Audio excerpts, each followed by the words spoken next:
మొంతా తుఫాను పెను విపత్తు అని రాష్ట్రానికి తీవ్రమైన నష్టం జరిగిందని ఏపీ ముఖ్యమంత్రి చంద్రబాబు అన్నారు. తుఫాను ప్రభావిత ప్రాంతాల్లో ఏరియల్ సర్వే నిర్వహించారు. అనంతరం రోడ్డు మార్గంలో వెళ్లి అంబేద్కర్ కోనసీమ జిల్లా అల్లవరం మండలం ఓడలరేవులో పునరావాస కేంద్రాన్ని పరిశీలించి తుఫాను బాధితులను పరామర్శించారు. బాధితులకు నిత్యావసరాలు, పరిహారం అందించారు. ముందుగానే ప్రణాళికలు సిద్ధం చేసుకోవడంతో ఆస్తి, ప్రాణ నష్టం నుంచి తప్పించుకున్నామని చంద్రబాబు అన్నారు. నెల్లూరు, ప్రకాశం, బాపట్ల జిల్లాల్లో భారీ వర్షాలు కురిశాయని, ఆస్తి నష్టంపై నివేదిక వచ్చాక చర్యలు తీసుకుంటామని చెప్పారు. తుఫాను ముప్పు తప్పడంతో పలు జిల్లాల్లో ఆర్టీసీ బస్సుల రాకపోకలు యథావిధిగా ప్రారంభమయ్యాయి. అటు గత 5 రోజులుగా సముద్రంలో చేపల వేటకు వెళ్లకుండా జీవనోపాధి కోల్పోయిన మత్స్యకారులకు, చేనేత కార్మికులకు కుటుంబానికి ప్రభుత్వం సాయం అందించింది. పలు జిల్లాల్లో వేల ఎకరాల్లో వరి పంట నష్టం జరిగిందని ప్రభుత్వం గుర్తించింది. ఏపీలో మొత్తం 18 లక్షల మందిపై ఈ తుఫాను ప్రభావం చూపినట్లు సమాచారం.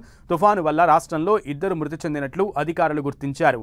ప్రాథమిక అంచనా నివేదికను 2 రోజుల్లో అధికారులు ప్రభుత్వానికి నివేదించే అవకాశం ఉంది. అంచనాలు వచ్చాకే రాష్ట్ర ప్రభుత్వం కేంద్రానికి నివేదిక అందించనుంది. 249 మండలాలు, 48 మున్సిపాలిటీల్లో 18 లక్షల మందిపై తుఫాను ప్రభావం ఉన్నట్లు తెలుస్తోంది. పలు జిల్లాల్లో వరి, ఉద్యాన పంటలు తీవ్రంగా దెబ్బతిన్నాయి. ఉభయ గోదావరి జిల్లాల్లో ఈదురు గాలులకు చాలా చోట్ల కొబ్బరి చెట్లు నేలకొరిగాయి. విద్యుత్ వ్యవస్థ తీవ్రంగా దెబ్బతింది.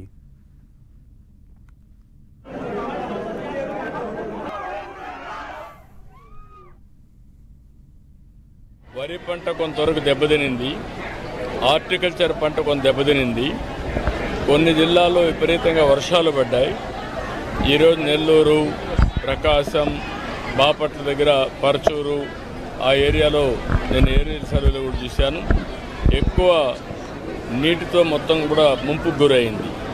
ఇక్కడికి వచ్చే కొందికి గాలి విపరీతంగా వచ్చింది. అది కూడా ఒక 70-75 కిలోమీటర్ల స్పీడే వచ్చింది. అదే కానీ ఇంకా ఎక్కువ వచ్చుంటే మన కొబ్బరి చెట్ల కంటే ప్రమాదం వచ్చేది. ఆ పెను ప్రమాదం తప్పే పరిస్థితికి వచ్చేది. అయితే అన్నీ కూడా ఎన్యూమరేట్ చేస్తాం. అన్నీ కూడా ఏవైతే మనకు ఉండింది 2-3 రోజులు ఇక్కడికి వచ్చారు వాళ్ళకి 3,000 రూపాయలు బియ్యం, నిత్యావసర వస్తువుల నుంచి పంపిస్తున్నాం.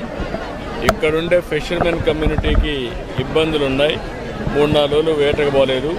అందుకే 50 కేజీల బియ్యం వాళ్ళకి స్పెషల్గా వాళ్ళకు కూడా ఇస్తున్నాం.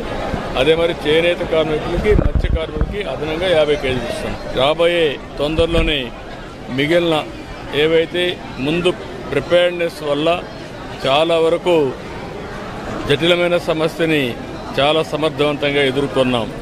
నిన్న అందుకనే రెస్క్యూ కూడా మీరు చూస్తే 2 తప్ప అక్కడెక్కడ చనిపోయే పరిస్థితి లేకుండా మనం కాపాడుకోగలిగాం.